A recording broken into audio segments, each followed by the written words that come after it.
Okay, guys, so the Donovan Mitchell drama has officially came to an end, but he will not be wearing a New York Knicks jersey as previously thought. So Knicks fans, put away your fake custom-made Donovan Mitchell's jerseys. He is going to Cleveland, Ohio. So Woj tweeted out the details of the trade. So he is going to Cleveland in exchange for Lauri Markkanen, Agbaji, Collin Sexton, and 3 first-round picks unprotected, including 2 pick swaps. So Trader Danny definitely went to work. My first question is going to be for my Ohio-based colleague, Andrew Hagenbaugh, who roots for the Cavs, who cheers for the Cavs. What do you make of this trade? Are you happy? Are you thrilled? Do you think it's going to work out? I'm sure you have a lot of emotions going one way or the other. Yeah, no. When I saw the news at work, I was very thrilled to hear that the Cavs got Donovan Mitchell. They're just adding to this young core, and Kobe Altman, I think, did a fantastic job of getting another All-Star into this team to pair with a bunch of youngsters like the likes of Evan Mobley, Jarrett Allen, Darius Garland, and obviously Issac Okoro. That's going to be your starting five. And team that made the play-in tournament with starting five like that and barely a bench spells good things for the Cavs, and JB Bickerstaff is loving life in Cleveland, I'm sure, right now. You got to talk about the defensive side of the ball when this shit happens. I mean, everybody on the floor that you have now, very good defensively and very good offensively. So this is a team that's going to bounce up and down the court. They're young, and they're not going to tire easy. They're going to tire you out, bouncing up and down the court and just making sure that you can't do anything. You can't stop them. You can't keep up with them. This is a team that's going to be young, and they're going to be very dynamic. Okay, so Andrew Hohman, as the 2 Texas-based residents who both root for the Boston Celtics, this trade happens on the backs of one Danny Ainge, someone we know and love for his trades, his willing and dealing for our organization. What do you make of what he's doing in Utah to this point between this and the Gobert trade? He's doing a similar thing to what he was doing in Boston, stockpiling picks, stockpiling assets. It's a typical Trader Danny move. I mean, it led to the Celtics team that they have right now, where they just went to the finals. I mean, you never know what could happen in Utah. It can always go either way when you're stockpiling picks. You can make or miss on picks, but he's given them a chance to really build something special there. It's fun to watch from the outside, him doing the same thing he did for us. We'll see what happens.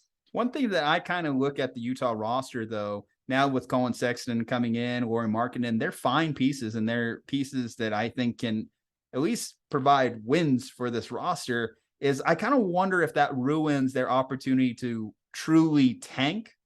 One of the big things coming into next year's draft is everyone's excited for the big French prospect, the number 1 prospect coming in next year. The name's escaping me, but just look up his highlight tape. The guy's a stud, and I think he's highly coveted. I think San Antonio is right now in the front running for him because they really depleted that roster. One of the big problems that a lot of people had with the Danny Ainge regime in Boston was mostly because he was afraid to make the big trade. Now he has all these assets and no definitive stars left on the roster. He doesn't have a Brad Stevens, who was a coach that was good enough to elevate the roster like last time, although he did hire someone from that Boston Celtics regime to kind of fill the role. So I wonder if he's going to have the same level of success, because he's not going to have a draft pick as high to land a Jason Tatum or a Jaylen Brown necessarily, because the fact that he hit on those 2 picks in particular was why the Boston Celtics have the roster they have today. If you don't land those 2 guys, then we're looking at Danny Ainge's overall stockpiling as a complete failure, as opposed to the win that it currently is with the Boston Celtics. Although we were hoping that it would result in a championship by now, it's still looking fairly better than it was. So now that you have Donovan Mitchell in Cleveland, and you look at the top of the East, Andrew Hagenbaugh, how do you think this Cleveland Cavaliers team stacks up against the likes of Boston, Brooklyn, Philadelphia, Miami? Can they crack that top 4? Because if they're really making this move just to get into the playoffs, then is that really a victory for this organization? So I don't think it's going to happen this year that we're going to crack the top 4. I would give it another maybe year or two, because obviously you got to remember, this is still a very young, the youngest core in the league. the average age of the starting lineup is about 22 and a half years old, 23 years old. It's a very young team. I think this first year is a year to kind of just develop and get everybody working together, get all the pieces moving. And then I think once you start hitting next season, then you can start saying, okay, this cast can potentially be, a top 4, top 3 roster. So for me personally, I would see the Cavs as maybe like a 5 or a 6 right now. Are they better than the They have? Bulls? Yes, I would say they're better than the Bulls right now. Are they better than Brooklyn? Brooklyn's a toss-up. I know they lost a couple pieces, but I think they could compete with the likes of Brooklyn. What do you think about them versus Atlanta? I'm thinking about other teams that are kind of like in that range. DeJounte Murray, you got to remember, is over there now with Trae Young, so that team improved. Yeah, they did. So I think the Cavs, even like last season, we were almost about equal with Atlanta. I think with Donovan Mitchell, again, just his prowess and his game, I think he can help elevate a lot of these guys a little bit above. So I think, for me personally, I think they can do better than Atlanta. What about you, Andrew Hohman? Where do you think they rank in the Eastern Conference today?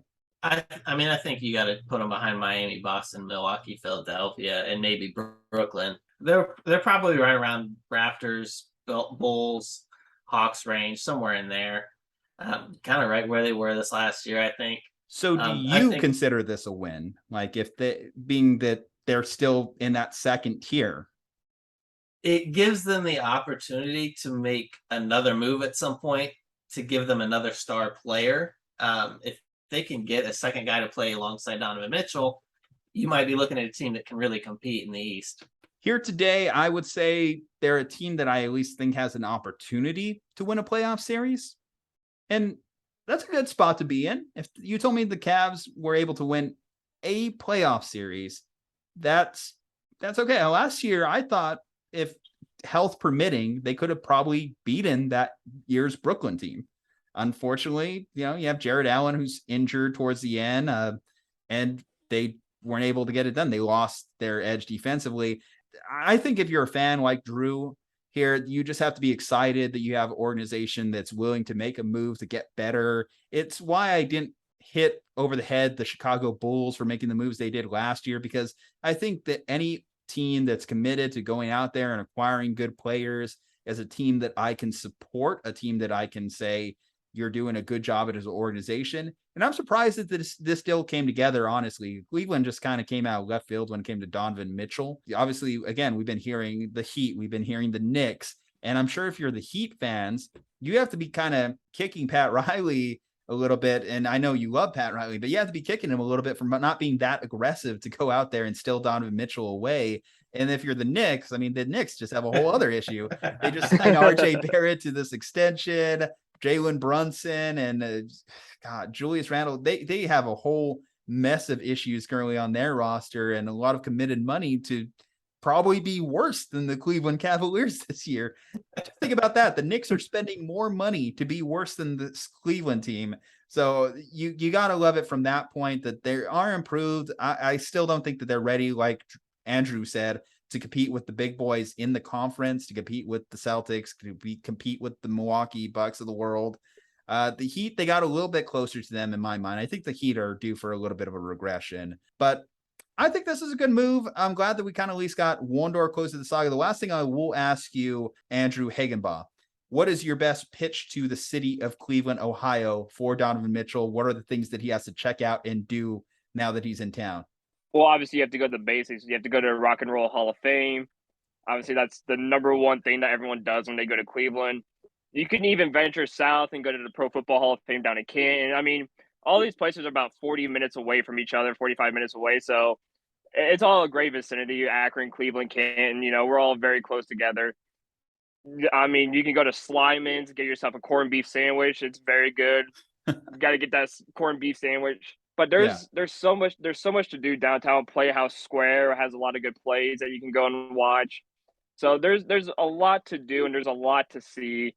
And I'm sure guys like, especially Ricky Rubio, who's been here for a year now, I'm sure he's going to take them around the city and show them around. And I'm sure a lot of these guys are going to be like, hey, listen, we got to do this, go here, go here. Obviously, you have the major sports teams. You have the Guardians and the Browns right there. So you can go to Team Bond at the Guardians and Browns games. But there's quite a bit to do around the city of Cleveland, more than people think there is. Okay, we'll send that clip specifically to Donovan Mitchell, tweet at him. And in fact, we're going to put you in charge of any and all free agent discussions for the Cleveland Cavaliers. Andrew Hagenbaugh, thank you for being their spokesman. But guys, Slump Busters, we want to know what you think of this trade in the comments section below. Do you think that the Cleveland Cavaliers did ascend in the Eastern Conference to a team that could make some noise in the title picture? Maybe we miscalculated how good this trade makes them. What do you think Donovan Mitchell is going to do in his first year out there? What about Utah's side of things? Do you think this is a win for Utah as well as they try and get better in a full-on rebuild? Leave that below in the comments. Leave a like on this video. Ju-Ju Talk Sports here. I'm joined by two Drews for you, Andrew Hohman and Andrew Hagenbaugh. Make sure to support them. We got all our social medias in the bio below. Stay safe, happy, and healthy, and we will see you next time.